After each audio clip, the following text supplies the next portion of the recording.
तुम भी स्कूल में पंजा लड़ाते हो अपने से बड़े चमचों से, तो ज्यादातर केस में वो बाणासुर आपको पंजे में हरा देते हैं, जिसका कारण है आपके वो मुर्गे जैसे स्किनी आर्म्स, जिनसे एक लेग पीस भी ना निकले तो एक राउंड क्या निकलेगा। मोठ मार मार के हाथों का मज्जा गिरवी रख दिया है। आज मैं आपको बताऊंगा कि कैसे आप अपने इन धागे जैसे आर्म्स को मोटा, अरे नहीं मस्कुलर बना सकते हैं। वो 4 एक्सरसाइजेस जो 4 महीने में एक तगड़े आर्म्स देगी। तो वीडियो स्किप करोगे आपका ही नुकसान है, क्योंकि यहाँ मेरे पास कुछ खोने को नहीं है। चैनल छोटा है प्रोफेसर, नहीं। चलो शुरू करते हैं। सबसे पहले एक बात समझ लो, अगर तुम्हारे आर्म्स स्किनी हैं तो इसका मतलब ये नहीं कि तुम्हें हर दिन 100 पुशअप्स करने चाहिए। बहुत सारे बिगिनर्स यही करते हैं, आज 20 पुशअप्स, कल 30, फिर 50 और कुछ समय बाद 100। लेकिन आर्म्स को बड़ा करने के लिए सिर्फ रीप्स बढ़ाते जाना काफी नहीं है, क्योंकि आर्म्स सिर्फ एक मसल से नहीं बने हैं। तुम्हारे बाइसेप्स हैं, ट्राइसेप्स हैं और शोल्डर्स भी ओवरऑल आर्म साइज और शेप में रोल प्ले करते हैं। इसलिए अगर तुम्हारी पूरी ट्रेनिंग सिर्फ पुशअप्स तक लिमिटेड है तो तुम अपने आर्म्स की पूरी पोटेंशियल को यूज नहीं कर रहे। और अच्छी बात यह है कि इसके लिए तुम्हें महंगा जिम मेंबरशिप लेने की जरूरत भी नहीं है। अगर तुम्हारे पास एक पुल अप बार और बेसिक जगह है तो कैलिस्थेनिक्स से ही एक सॉलिड फाउंडेशन बनाया जा सकता है। तो अब आते हैं उन 4 एक्सरसाइजेस पर। एक चिन-अप्स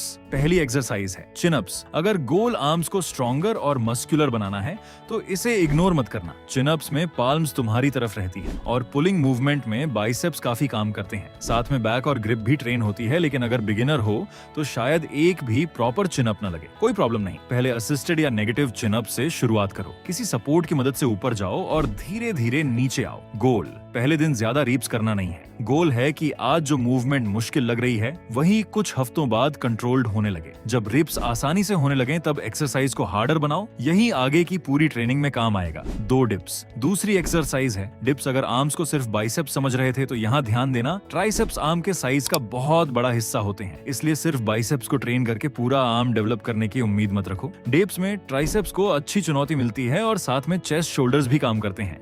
शुरुआत में बहुत डीप जाने या सिर्फ रीप्स बढ़ाने की जरूरत नहीं है। पहले मूवमेंट कंट्रोल करना सीखो। अगर फुल डिप्स अभी नहीं हो रहे तो आसान प्रोग्रेशन से शुरू करो और धीरे धीरे स्ट्रेंथ बिल्ड करो। जब बॉडी वेट कंफर्टेबल लगने लगे तब अगली प्रोग्रेशन पर जाओ। 3 क्लोज ग्रिप पुशअप्स तीसरी एक्सरसाइज है। क्लोज ग्रिप पुशअप्स अब ये एक्सरसाइज लगभग हर बिगिनर घर पर कर सकता है। नॉर्मल पुशअप में हाथ थोड़े नैरो रखो और एल्बोज को बॉडी के करीब रखते हुए पुश करो। इससे ट्राइसेप्स पर ज्यादा एम्फेसिस आता है। लेकिन एक चीज ध्यान रखना, अगर जल्दी 30 रेप्स कर रहे हो और हर रेप में फॉर्म खराब हो रही है तो सिर्फ 30 का नंबर देखकर खुश मत होना। बेटर है कम रेप्स करो लेकिन मूवमेंट कंट्रोल्ड रखो। जब ये आसान होने लगे तो रेप्स बढ़ाने के साथ हार्डर वेरिएशन पर जा सकते हैं, क्योंकि मसल बिल्डिंग में सिर्फ रीप्स मैटर नहीं करते, ये भी मैटर करता है कि समय के साथ शरीर कितना चैलेंज हैंडल कर पा रहा है। 4 पाइक पुशअप्स चौथी एक्सरसाइज है। पाइक पुशअप्स अब तक बाइसेप्स और ट्राइसेप्स पर फोकस किया, लेकिन शोल्डर्स को इग्नोर नहीं कर सकते। अपर बॉडी को बैलेंस्ड और स्ट्रॉन्ग बनाना है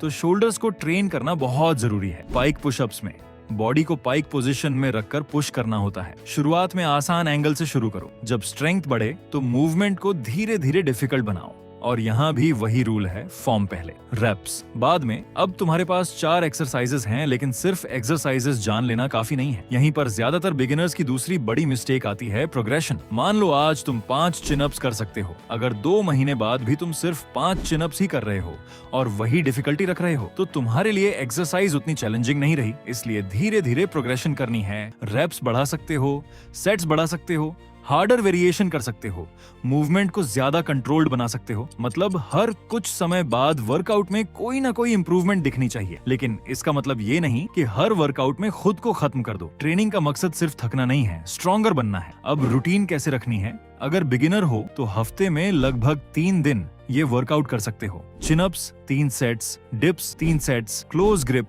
पुशअप्स 3 सेट्स, पाइक पुशअप्स 2 से 3 सेट्स, रैप्स अपनी स्ट्रेंथ के हिसाब से रखो। ऐसा नंबर चुनो जिसमें आखिरी कुछ रीप्स चैलेंजिंग हो पर फॉर्म पूरी तरह खराब ना हो। और अगर कोई एक्सरसाइज अभी नहीं हो रही तो उसका आसान वर्जन करो। किसी एक्सरसाइज को इसलिए मत छोड़ो क्योंकि पहली बार में नहीं हुई। आज एक और रीप है तो 1 से शुरू करो, कुछ समय बाद 2 होगा, फिर 3। यही प्रोग्रेस है। और अब फूड और रिकवरी वर्कआउट करने के बाद अगर पूरे दिन ठीक से खाना ही नहीं खा रहे तो मसल बिल्डिंग मुश्किल हो सकती है। अपनी नॉर्मल डाइट में प्रोटीन रिच फूड्स रखो, जैसे दूध, दही, अंडे, पनीर, दाल, सोया या जो ऑप्शंस घर पर अवेलेबल हों। और स्लीप को इग्नोर मत करना। हर दिन आर्म्स ट्रेन करने की जरूरत नहीं है। वर्कआउट करो फिर बॉडी को रिकवर होने का टाइम दो, क्योंकि सिर्फ वर्कआउट के दौरान स्ट्रॉन्गर नहीं बनना है, समय के साथ स्ट्रॉन्गर बनना है। तो अगर आर्म्स अभी स्किनी हैं तो इसका मतलब ये नहीं कि कुछ नहीं कर सकते।